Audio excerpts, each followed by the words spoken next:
The strongest man alive, Eddie Hall, just created one of the most epic moments in combat sports and internet history by taking on two opponents at once. That's right, the 6'2" and 367-pound winner of the world's strongest man competition. Eddie Hall, just one of the greatest. And record holder for both literal heaviest deadlift ever performed at 1,102 pounds and the strongest punch ever recorded. What? 208. Nice.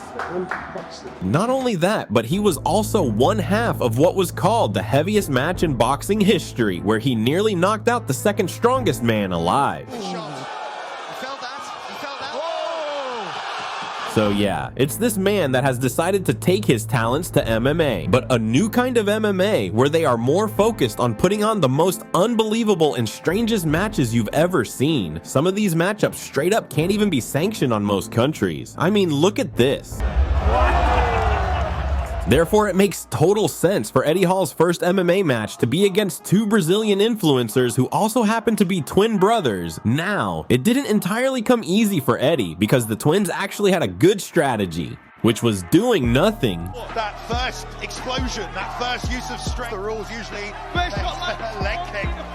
It didn't even move him. I mean, let's face it, what exactly are two scrawny twins with zero combat sport experience supposed to do against the world's strongest man? At 362 pounds, he literally weighs more than both of them combined. But as frustrating as it was to watch, their strategy of just staying outside of Eddie's range was working. One of the twins even started trash talking Eddie. What is going on here?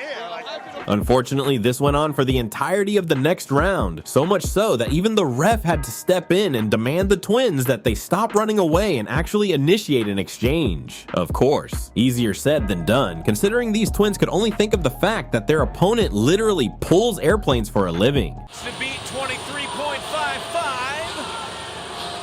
And apparently, he can also pull last-minute knockouts out of his sleeve, because after 2 rounds of the twins' shenanigans, the strongest man alive decides that it's time to put on a show and end it. Because with just 30 seconds left on the match, Eddie Hall starts to apply the pressure, baiting one of them to attempt a takedown, then reminds everyone just how otherworldly his strength is because he powerbombs him away, and then lands the heaviest hook ever.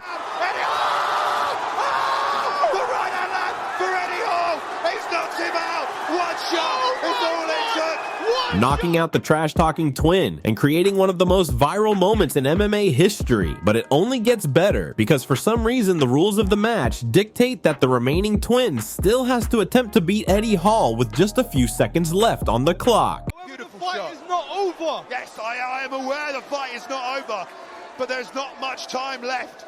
30 seconds, I think, or so, for this lone Nafati brother. Now, it didn't take long, obviously, for Eddie to squash this twin as well, but at least he was gentle about it. Down his man. Oh, the jab sends him down. Is Eddie gonna get on top? Oh, Eddie's on top. All over. Moving cannot stay here. The ground and pound from Eddie. Finally ending the match by double knockout, Eddie Hall is the first MMA fighter to kick off his career with a record of 2-0, reminding everyone that he isn't just muscle, but legitimately holds a world record power in his hands. How did it feel like being in there? Bro, it had to be really, really good because I can't remember shit. So if you'd like to see Eddie Hall try his hand at other combat sports, comment who you think he should fight next. Thank you for watching. Subscribe.